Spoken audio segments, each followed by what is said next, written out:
PHP টিউটোরিয়ালে আপনাদের সবাইকে স্বাগত জানাচ্ছি। আমি আলী মুরগরিম পিটু। গত কয়েকটি টিউটোরিয়াল ধরে আমরা কন্ট্রোল স্ট্রাকচারের কাজ করছিলাম। তো এই টিউটোরিয়ালে আমরা কন্ট্রোল স্ট্রাকচারের একটি গুরুত্বপূর্ণ জিনিস যেটা হচ্ছে লুপ, সেটা নিয়ে কথা বলবো। তো পিএইচপিতে তিন ধরনের লুপ আছে: ফর লুপ, হোয়াইল লুপ, আর একটা আছে ফর ইচ লুপ।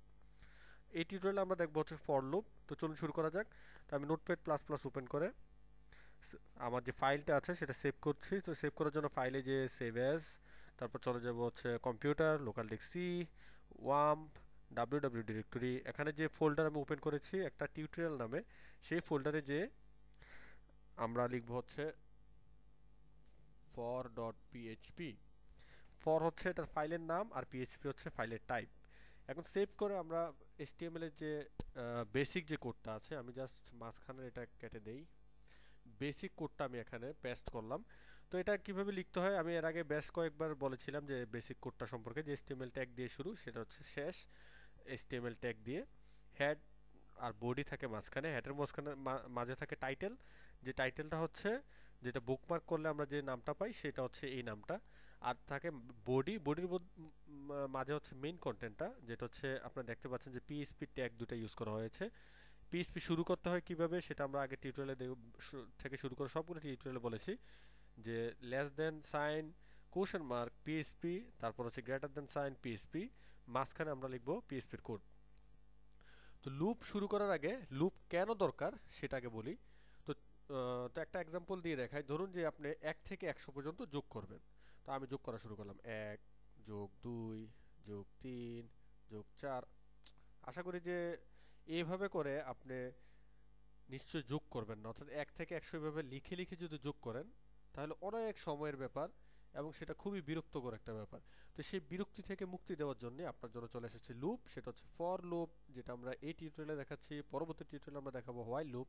তো ফর লুপটা লেখার সিস্টেমটা হচ্ছে ফর লিখে ফার্স্ট ব্র্যাকেট দিয়ে শুরু করে ফার্স্ট ব্র্যাকেট দিয়ে শেষ, আর মাঝখানে তিনটা প্যারামিটার থাকে। ফার্স্ট যে প্যারামিটারটা সেটা হচ্ছে ইনিশিয়ালাইজ, অর্থাৎ লুপটা কোথ থেকে শুরু হবে। যেমন 0 থেকে 100 পর্যন্ত যদি আমি যোগ করি তাহলে শুরুটা হবে 0 থেকে, আর যদি শেষ করি তাহলে শেষটা হবে 100-তে, 100-তে গিয়ে শেষ হবে। তো শুরুটা আমার এখানে বলে দিতে হবে। তো বলে দেওয়ার জন্য আমরা একটা ভেরিয়েবল নিব, যেটার নাম দিলাম হচ্ছে আই, ইকুয়াল টু আমি দিলাম হচ্ছে 0, অর্থাৎ শুরু করলাম 0 থেকে। তারপর আবার এটাকে শেষ করব কোথায়?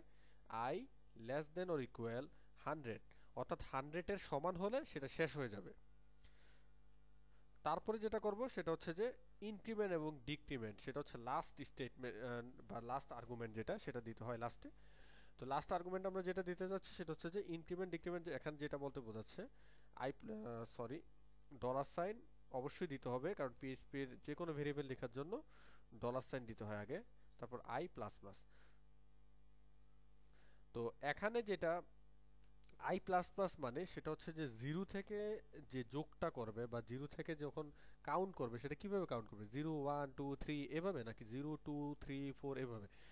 তো এটা আসলে আই প্লাস প্লাস মানে হচ্ছে I equal to I plus one, অর্থাৎ এক ঘর করে করে যাবে। আর যদি আমি এখানে আই ইকুয়াল টু, আমি একটু পরে দেখাচ্ছি, আমি জাস্ট এই লুপটা যেটা আমরা লিখেছি সেটাকে আমি একটু আগে দেখাতে চাচ্ছি যে লুপটা আসলে কিভাবে কাজ করে। তো সেটা দেখার জন্য আমি জাস্ট এখানে একও লেখে আমি যে লুপটা আছে সেটা এখানে জাস্ট পেস্ট করে দিলাম, আর প্রিন্ট করে দিলাম। তো এখন আমরা চলে যাই হচ্ছে ব্রাউজারে। তো ব্রাউজারে যে আমরা লিখবো হচ্ছে এইচটিটিপি, তারপর লিখবো হচ্ছে কোলন দিয়ে লোকাল হোস্ট, তারপর লিখবো হচ্ছে টিউটোরিয়াল স্ল্যাশ দিয়ে, টিউটোরিয়াল হচ্ছে ফোল্ডারের নাম, আর ফাইলের নাম হচ্ছে ফর ডট পিএইচপি। এখনও যদি ইন্টার চাপি তো আপনারা যেটা দেখতে পাচ্ছেন 0 1 2 3, তো এটা আমি একটা বোঝার জন্য আমি জাস্ট এখানে একটা কনক্যাটেনেট দিয়ে ডাবল কোটেশন দিয়ে একটা স্পেস দিলাম। তো এখন আমরা যদি আবার দেখি রিলোড করে, তাহলে দেখতে পাচ্ছেন যে লুপটা কিভাবে চললো, 0 1 2 এভাবে থেকে 100 পর্যন্ত চললো। তো এখন আমি জাস্ট এখানে একটু চেঞ্জ করে দিই, এখানে আই যেটা আছে এটা আমি জাস্ট লিখছি হচ্ছে I equal to I plus 2। তাহলে দেখি যে লুপটা কিভাবে চলে। আমরা আবার গেলাম, আবার রিলোড করি। তো দেখতে পাচ্ছেন যে আবার 0 2 4 6 8 এভাবে চলছে, মানে দুই ঘর করে করে যাচ্ছে। কেন? কারণ আমি এখানে দিয়েছি I equal to I plus 2। তো এই জিনিসটা কিভাবে কাজ করে সেটা আরো একটু স্পষ্ট হওয়ার জন্য আমরা একটা যোগ করি, অর্থাৎ 0 থেকে 100 পর্যন্ত আমরা এই যে টোটাল ভ্যালুগুলোর যোগফলটা বের করবো। তো আমি এখানে এটা জাস্ট আই প্লাস প্লাস দিয়ে দেই, আর উপর একটা ভ্যালু নেই যেটা আমরা যোগ করে যেখানে আমি রেজাল্টটা রাখবো, তো সেটা আমি দিলাম হচ্ছে সাম, যেটার নাম। তো সাম দিয়ে এখানে ইকুয়াল টু আমি এটাকে ডিক্লেয়ার করে দিই যে এটার মানটা হচ্ছে 0, যা সামের মানটা। আর এখানে আমি জাস্ট দিলাম হচ্ছে যে সাম, সরি, সাম ইকুয়াল, আবার $সাইন সাম, তারপর হচ্ছে প্লাস আই, শেষ করলাম। আর ঠিক নিচে আমরা লিখবো হচ্ছে একো $সাইন সাম। তো আমরা এবার একটু এটার অ্যান্সারটা দেখি যে 0 থেকে 100 পর্যন্ত যোগ করলে কত হয়, সেটা অ্যান্সারটা আমাকে দেখায় কিনা। আচ্ছা, আমাকে ভুল দেখাচ্ছে। তো ভুল দেখাচ্ছে এটা কোথায়, আমরা একটু এররটা পড়ি, নোটিশটা কি দিয়েছে, use of undefined constant I. অর্থাৎ আমার যে কনস্ট্যান্টটা আমি দিয়েছি এখানে আই, সেটা সে চিনতে পারেনি। কেন চিনতে পারে না, আনডিফাইন্ড কেন? কারণ হচ্ছে এটার আগে একটা $সাইন দিয়ে আমাকে এটাকে চিনাই দিতে হবে। তো এই $সাইনটা আমার দিতে ভুলে গিয়েছিলাম, সেই জন্য আমাকে অ্যান্সারটা দেখায় নাই। এখন যদি আমরা সেভ করে আবার রিলোড করি, তাহলে 50-50 অর্থাৎ টোটাল যোগফল 1 থেকে 100 পর্যন্ত আপনি যোগ করে দেখতে পারেন, সেটার রেজাল্টটা আসে 5050, সেটা দেখালো। তো আমরা পরবর্তী স্টেপে এবার চলে যাই। এখন আমি যেটা একটু আগে বলতে চেয়েছিলাম যে এই জিনিসটা আসলে কি করে কাজ করলো। তো স্টেপটা যদি আমরা দেখতে চাই যে কি করে কাজ করলো, আমি জাস্ট এটা, যেটা আমি লুপের শেষে রেখেছিলাম, এটা আমি কেটে উপরে নিয়ে গেলাম Ctrl+V দিয়ে। আর সেটা বোঝার জন্য আমি কনক্যাটেনেট দিয়ে একটা ব্যাক স্পেস দিয়ে আমি সেটা সেভ করে এখন রিলোড করি। তো আপনারা যেটা দেখতে পেলেন সেটা হচ্ছে যে 0-র পরে 1, তারপর হচ্ছে 3, তারপর হচ্ছে 6, তারপর হচ্ছে 10, তারপর হচ্ছে 15, 21, এভাবে আসলে কাউন্ট করছে। তো এই যে ভ্যালুগুলো, এগুলো হচ্ছে প্রত্যেকটা স্টেপ যেটা হয়ে গেছে সেটারে পেস্ট করে দেখাচ্ছে আর প্রিন্ট করে দেখাচ্ছে।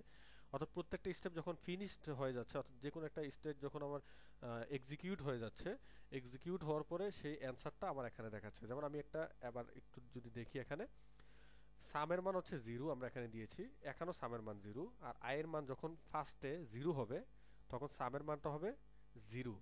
যেটা যেটা দেখাচ্ছে হচ্ছে এখানে ফার্স্টে যে মানটা সেটা হচ্ছে 0। এখন যদি আয়ের মানটা 1 হয়ে যায়, তাহলে সামের মান 0, এই সামের মান 0, আর আয়ের মান তাহলে 1 হলো। তাহলে আমার অ্যান্সারটা কত হবে? 1, যেটা হলো 1 দেখাচ্ছে এখানে 1। এখন কিন্তু সামের মানটা হয়ে গেল 1, যেহেতু কত আয়ের মান 1 ছিল। এখন যখন আয়ের মানটা 2 হবে, তখন এখানে যদি 2 হয়, সামের মান কিন্তু আগে ছিল কত 1, তাহলে 2 আর 1 যোগ করলে হয় 3, যেটা দেখাচ্ছে 3। এখন সামের মান হয়ে গেল 3। যখন 3 হয়ে গেল, তখন আয়ের মান তখন হলো আয় তখন 3-এ যেয়ে পৌঁছেছে লুপটা, তখন 3 আর 3 যোগ করলে হয় 6। অর্থাৎ এখানে যোগটা করে সেটা সামে চলে যাচ্ছে, এখানে যোগটা করে সেটা সামে চলে যাচ্ছে, আয়ের মানের সাথে সামের মানটা আবার যোগ হচ্ছে। তখন আয়ের মানটা যখন যত বাড়ছে সেটা যোগ করে এটা আবার এখানে পাঠিয়ে দিচ্ছে। তো ব্যাপারটা ঠিক এরকম। তো আশা করি যে লুপটা বুঝেছেন যে ফর লুপটা কি করে কাজ করে। পরবর্তী টিউটোরিয়ালে আমরা হোয়াইল লুপ দেখাবো। আর লুপের অনেক কাজ, যে কোনো অ্যাপ্লিকেশন সামনে যখন আমরা করব, সব অ্যাপ্লিকেশনে লুপের কাজ লাগবেই। তো পরবর্তী টিউটোরিয়াল দেখার আমন্ত্রণ জানাচ্ছি। আজকে এতটুকুই।